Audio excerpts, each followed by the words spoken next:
plant medicine series. So this is a topic that is truly dear to my heart. So this is episode 3, I believe. We did the episode 1 was like an overview of all the plant medicines and what they can do as a whole. The second one was ayahuasca, and then the third one is today, and it's psilocybin. So before we get into that, um, my name is Carla. We do this every week. Hopefully that you will find this and enjoy the energy flow at the end and all of this and join us each week. So honored to have you. We are also, so we're on YouTube on 2 channels on on the Call to Awakening group or the Call to Awakening channel on YouTube. And then we're on my YouTube channel, which is One Soul, One Destiny. It's Carla Romero Crochet. And then we're on Facebook on 2 channels, which is the Divine Energy Flow channel and the Call to Awakening channel. So if you're not familiar with all of them, kind of go and get familiar with all of them if you like this, because this is not all that's on each platform. Each platform has all kinds of different things. This is just one of them. So, all right. Hello. So glad you're here.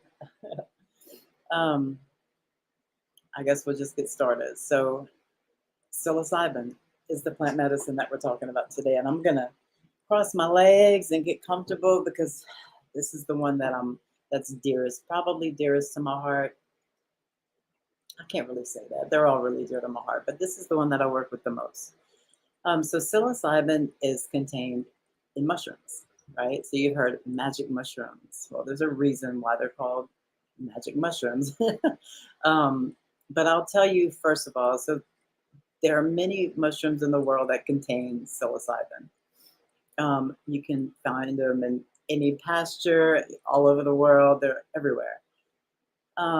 There are different kinds and different hybrid like breeds and all of this type of stuff, but that's not really what I want to talk about. Really, the experience, the reason, why would you want to do this, and what do you get out of it, and that kind of thing. So I do have my little handy dandy notes that I'll just to make sure that I'm kind of talking a little bit about everything. So yeah.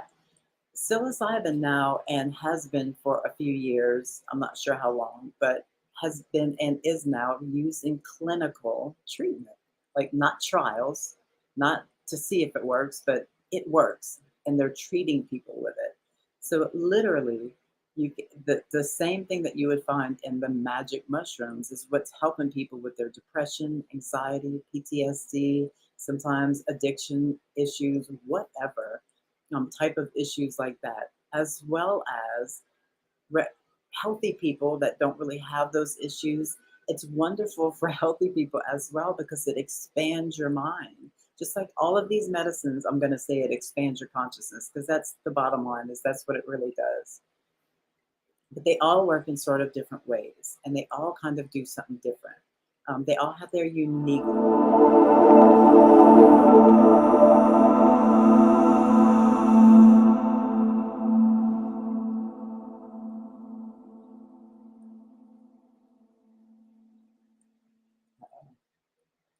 So I'm not sure what just happened or if we're good. Hopefully we're good. Let me find out real quick just to make sure.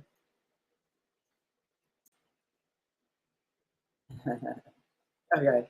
I know that we're good. Okay. Because I know that Michael that's doing all of this for me way in another state is having some weather issues. So it may come on and off. So we'll try to go ahead and just get through this. So that nothing happens. So okay. Yeah, clinics, all that. So this is like a semi-normal thing to treat all of these ailments. And for healthy people, it's beautiful in so many different ways. So it expands your consciousness. It literally opens up and builds new neural pathways in your brain. And it has the pieces of your brain that don't really talk a whole lot, like they just don't really communicate a whole lot. This makes them communicate in a different way. And you sort of build new things and new connections that all sort of link up. So I'm going to talk about this a little bit more in a little while. I'm kind of going a little bit ahead of myself, but that's basically what it does. So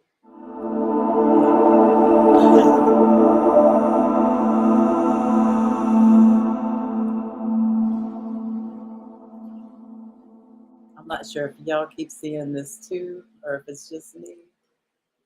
I'm gonna keep going, but I'm gonna just keep going. So sorry, y'all, for any technical difficulties. It's just the rain up there. Sorry. Okay, let's keep going. So you can microdose psilocybin. You can macrodose, like take a normal dose. Um, the typical full dose is like 2.5 grams to 3. Um, this is a sacred medicine. All of these plants that I'm going to talk about through this whole series are very sacred plants. All of these plants lead you to the same place. It's a completely different journey through all of them, but they all lead you to that same place of connectivity with everything around you, connectivity with nature in a new way. Like I know, like people say, I'm connected with nature. I'm connected with nature. You you will truly see what that means when you do something like this. When you ingest nature, when you take nature as a medicine, and then play with her. It's a completely different ball game. So uh, this is a sacred medicine. So why would you want to take this? And I'm not telling you to or not. I'm just saying what it is and what it does, right? In my experience. Connect to nature. There's something absolutely beautiful, sacred, mystical about the experience of taking this medicine in nature with the fire. There's a lot that happens with the fire with this medicine. With the trees and around and all around community, people, your tribe, your people, like people that you love and that you care about, and like your tribe, your family. That's not your family, you know. Connect to the elements. Same thing, connect to nature, connect to the elements. There's a special way of connecting to the fire when you are on psilocybin. And that's really in ceremony. I'm glad you said that, Babette. Hey, Babette. And I'm glad you said that because I'm about to talk about in and out of ceremony and what the difference in the experience is. Um, but in ceremony with the fire and opening up that circle and having those clear intentions of what each person's going to do and talking and sharing before before actually ingesting the medicine um, and just having that community there. It's just such a beautiful thing. You connect so much with everything around you, with the fire, with the people. It's just a beautiful connection. It's a connection to your higher power. So whatever that may be for you, it could be Jesus, it could be Buddha, it could be the universe, whatever you would like to call God, higher power, whatever that is for you. It's a connection to that source.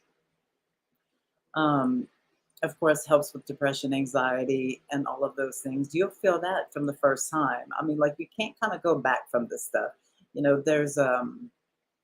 There's an expansion that happens that doesn't go back. It doesn't shrink back up. It's still there, but you just have to decide on a daily basis where are you going to tune yourself into. Are you going to tune into the expansion or into like this little that we're in, this little box of this earth that we're in.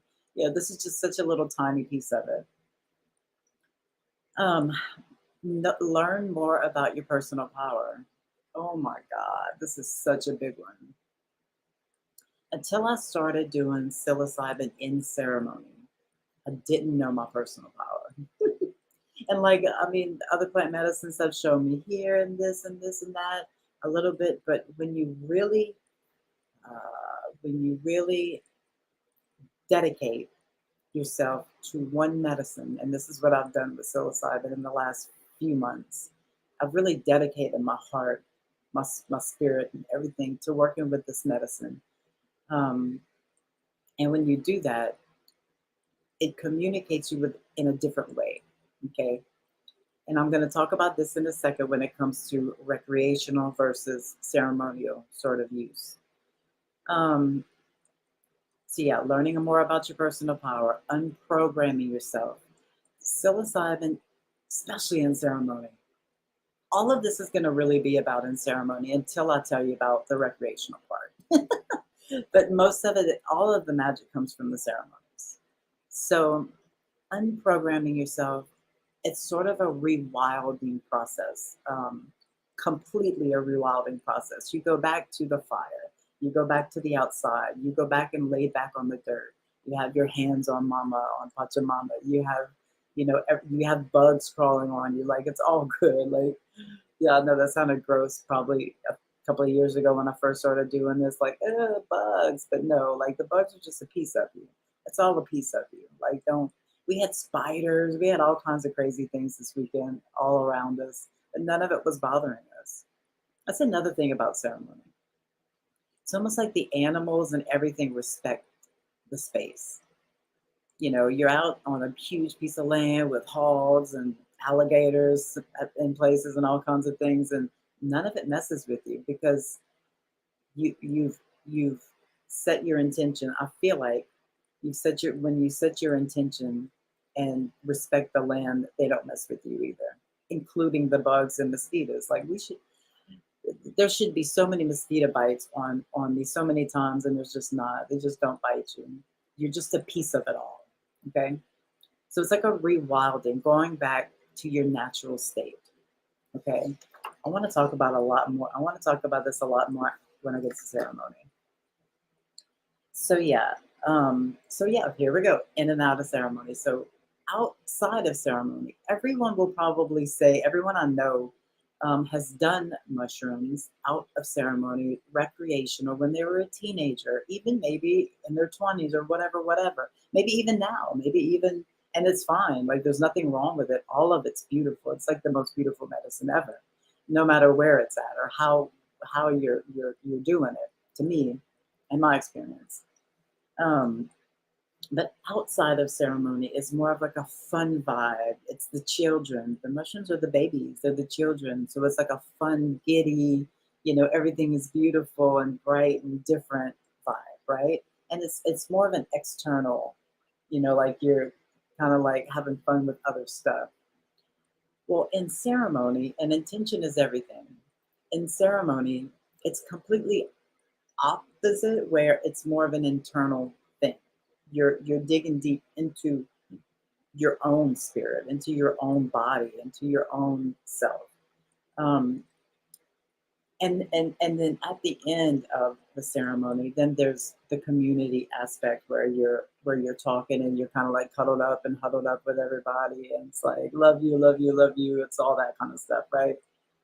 But in the first few hours, it's very internal and the eyes are closed sometimes, or the fire is beautiful for that focus.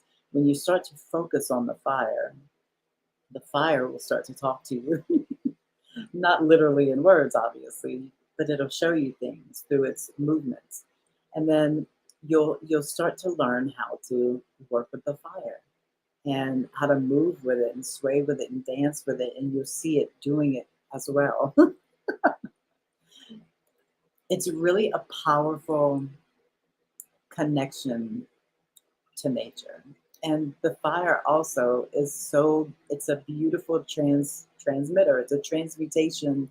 It's an alchemy. It is the alchemist, right? So as you're in ceremony, all of the things that may come up, because things come up with these medicines. That's why you call it recreational or ceremony. Ceremony is more of the medicine spirit. Recreational is more of like a fun, go have fun and have a great day type of thing. It does both. Most plant medicines don't do that. You can't do it recreational. But this one, sure you can. I really don't anymore because I have such a beautiful relationship with it ceremonial. And there's a respect thing for me, I guess. Let's see. The experience is completely mystical. You're sitting by the fire. Um, you're connecting with the fire. You're moving with it. You're moving with the wind, the trees above you. Everything's moving all together. Another beautiful thing is that it shows you your magic. Now, I hate to say the word magic because I love magic, but I hate to say the word because, like, people that don't know what I'm saying are going to think, oh my God, spells and witchcraft and woo and all this other shit. That's not really what I'm talking about at all when I say magic. When I say magic, I mean, it's pretty freaking magical when you can move and connect with the fire and the wind and all of the elements. To me, that is what magic is. Magic is the feeling and the frequency of the entire circle.